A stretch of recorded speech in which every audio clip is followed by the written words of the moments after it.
Il y avait dans la Bible un homme qui s'appelle Samson. Inévitablement, c'était un libérateur pour le peuple. Et Dieu envoie un ange et parle à sa mère. Il lui dit, en vue de la gloire ou de la mission qu'il a à faire, il y a certaines prérogatives, des choses à gérer, parce que l'enfant arrive. Alors, l'ange vient voir la mère de Samson et dit, écoute-moi, femme, l'enfant qui arrive est un rectificateur. Oh. L'enfant qui arrive vient rectifier le futur. Le peuple était livré aux ennemis, les Philistins. Et Dieu va voir une femme et lui dire, écoute, par toi sortira le défenseur ou le libérateur. Alors tu ne boiras pas de la bière, tu ne boiras pas de l'alcool, tu ne mangeras pas ce qui est impur et que le rasoir ne tombe pas sur les cheveux. Bref, l'enfant qui était sur le point de venir était la gloire du peuple. Mais pour que la gloire soit catalysée ou du moins effective, il fallait des garde-fous. La première vérité, c'est que nous pouvons dormir pauvres et se réveiller riches. Nous pouvons dormir enfants et se réveiller rois. Et que dans la vie, on ne sait jamais qui est qui. Et ne jamais négliger l'enfant parce qu'il a 16 ans. Il est possible de dormir prisonnier et se réveiller premier ministre. Oh, dans la vie, on n'a pas les mêmes problèmes pour les mêmes raisons. Joseph est en prison, pas pour les mêmes raisons que les centeniers. Ah, mon Dieu. Dans la vie, les problèmes qui nous arrivent ne sont pas pour les mêmes raisons que les autres. Joseph a respecté Dieu, mais il a été quand même prisonnier. Ah oui, parce que Dieu réclame aussi. Il n'y a pas que les malédictions familiales qui nous réclament. Dieu nous réclame aussi. Réclamation contre réclamation. Dis à ton voisin, réclamation, réclamation. Ah, dans une génération, on veut dire, oh, c'est ta maman qui a fait ça, donc je viens dire à quelqu'un que Dieu te réclame. Quelle est la réclamation qui parlera plus fort maintenant?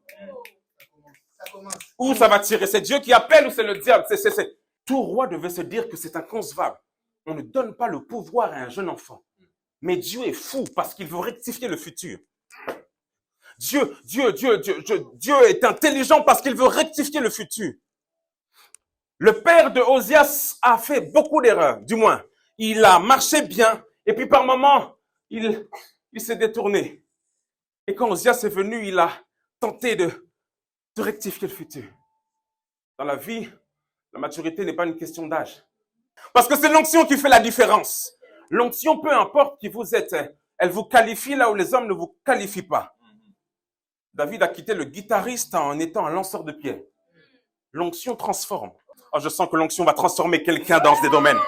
Ah, certains domaines, les gens vont se poser la question. Mais c'est un enfant. Comment ça se fait qu'il vient de commencer? C'est un enfant. On donne la royauté à un enfant.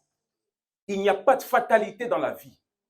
Peu importe la famille dans laquelle on vient et l'enfance qu'on a eue, Dieu peut basculer les choses. Il n'y a pas de fatalité. Adassa, qui est peut-être une fille orpheline et qui n'a pas de parents, peut devenir reine. Je voudrais dire à quelqu'un qui, à l'intérieur de lui, se dit, mais comment ça se fait que dans ma famille, il n'y a que les mêmes choses? Il n'y a pas de fatalité. Dieu peut changer le mal en bien. Ses disciples, il dit, avec quoi achèterons-nous du pain? Le menu pour la foule, c'était le pain. Dis avec moi le pain. Il dit, avec quoi achèterons-nous le pain? Jésus et ses disciples avaient préparé le pain pour la foule. Le pain est consistant et il arrête la faim de celui qui le mange. Mais juste à présent, lorsque l'enfant est venu avec le pain et le poisson, Jésus dit, oh, le menu a changé. L'enfant est venu apporter le poisson. Dis avec moi l'enfant. Oh, avez-vous remarqué l'enfant dans l'histoire? Jésus a dit, avec quoi achèterons-nous du pain? Mais l'enfant est venu changer le menu de la multiplication des pains. Le titre du texte est la multiplication des pains, mais l'enfant est venu changer le menu. La première étape, lorsque Dieu l'appelle à devenir roi, il veut qu'il soit intègre. Dis avec moi intégrité. L'intégrité, la qualité du cœur. Pourquoi veux-tu que Dieu t'élève? Quelle est la raison pour laquelle tu veux que Dieu fasse de toi un roi? La qualité ici de cet enfant, c'est qu'il a décidé d'être intègre. Il a décidé de dire à Dieu, c'est ma jeunesse que je te donne. Et je ne te le donne pas à moitié. Je ne veux pas être à moitié chrétien et à moitié païen. Je veux être intègre à l'intérieur de mon cœur. Parce que l'impact auquel j'aspire demandera l'intégrité du cœur. Dieu n'aurait jamais béni Joseph dans la maison de son père. Parce qu'en lui, il n'était pas paramétré, sûrement pour accepter la gloire ou du moins la gérer. Dieu, pour nous bénir, regarde l'état de notre cœur. L'intégrité. En deuxième lieu, il fit ce qui est droit aux yeux de l'Éternel comme avait fait son père Amissia. Il a appliqué entre guillemets la loi de l'honneur. C'est avec moi la loi de l'honneur. Dans la vie, on n'atteint jamais un certain palier sans pour autant regarder celui qui est déjà à ce palier. Si je veux atteindre un certain niveau, je dois regarder celui qui est déjà à ce niveau et dire, je veux faire comme lui. Voilà pourquoi il faut des étoiles, des personnes qui sont déjà à certains postes de la société pour qu'ils y arrivent. Il faut des rois. Dans notre génération, il faut des rois. Ta réussite peut dépendre de moi, comme ma réussite peut dépendre de toi. Alors je veux tout faire pour répondre à l'appel et être une porte battante pour les personnes qui veulent réussir à avoir Christ dans... Et s'il y avait des rois ici, très tôt, qui arrivent à comprendre que je suis appelé à quelque chose et que je peux être le tremplin pour l'autre. Alors lorsque je me concentre pas pour moi. Lorsque je dis Seigneur, bénis-moi, ce n'est pas pour moi. Lorsque je dis remplis mes poches, ce n'est pas pour moi. C'est pour que celui qui a prié un jour et qui a dit à Dieu, Seigneur, visite-moi, qu'il me visite, que je sois son exaucement par Dieu. Il était là en tant que fils et il a dit, pour réussir, je vais aussi reproduire ce que papa a fait. Pour réussir, je veux reproduire en bien ce que papa a fait. Voilà pourquoi je reviens toujours à dire, honore ton père et ta mère. En troisième lieu, la Bible est claire qu'il s'appliqua à rechercher Dieu. Qui s'applique encore à chercher Dieu? À chercher Dieu. Il est devenu roi, mais il dit, ma royauté ne réside pas sur moi, mais je veux m'appliquer à chercher celui qui m'a placé ici. Nous demandons à Dieu, Seigneur, fais de nous une génération qui impacte. Mais je suis venu déposer quelques prérogatives à celui qui veut impacter. Je sais que ta gloire est inévitable et que Dieu t'a choisi. Je sais que Dieu nous a choisis. Mais la première chose, c'est l'intégrité. Respecter la loi de l'honneur. Reconnaître qu'il y a des aînés. Et que peu importe si mon éloquence est bonne lorsque je prêche, je veux reconnaître qu'il y a un aîné avant moi. Je veux reconnaître que quelqu'un était là avant moi. En deuxième lieu, s'appliquer à rechercher Dieu. Qui s'applique encore? Le verbe s'appliquer veut dire, j'ai appliqué, mais je m'applique encore. Oh, je sens que je vais impacter, je vais acheter ce bâtiment, l'Éternel est mon berger. Non. À certains niveaux, le palier sera bloqué. Il faudra que tu reconnaisses que quelqu'un est supérieur et si tu te soumets à ton père spirituel, il peut t'ouvrir des portes.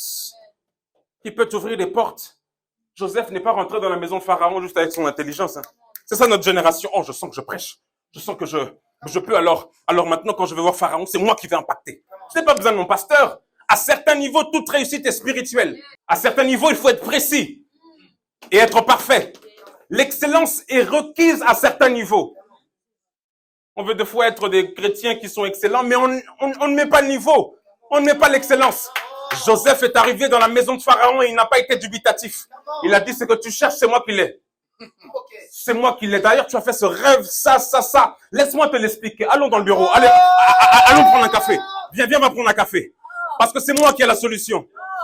L'enfant a quitté, il est devenu mature, alors il a la solution. À certains niveaux, il faut devenir précis. Ah oui, il y a des opportunités qui ne viennent qu'une fois dans la vie. Et si tu ne t'y prépares pas, tu vas la louper, mon frère. Joseph n'a pas loupé cette opportunité. Il y a certaines opportunités qui ne se loupent pas. On prie Dieu et on dit à Dieu, Seigneur, visite-moi. Lorsque la visitation passe, il faut être prêt. Dis avec moi, dis à ton voisin, est-ce que tu es prêt? La gloire arrive, est-ce que tu es prêt? Dis à ton voisin, est-ce que tu es prêt? Nous sommes dans une saison où tout va vite.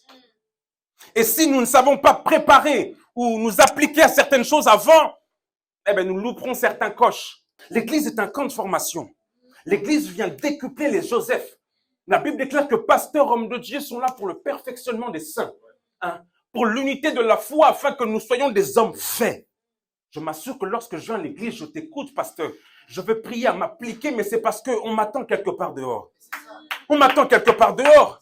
Être sélectif dans ses relations. Hier, nous avons dit que les discussions créent le futur. L'homme de Dieu l'a dit tout à l'heure, l'église est un endroit où on peut discuter et s'aiguiser. Le fer aiguise le fer.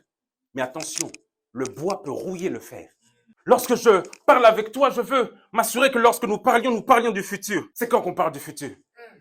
Qu'est-ce que tu veux faire plus tard?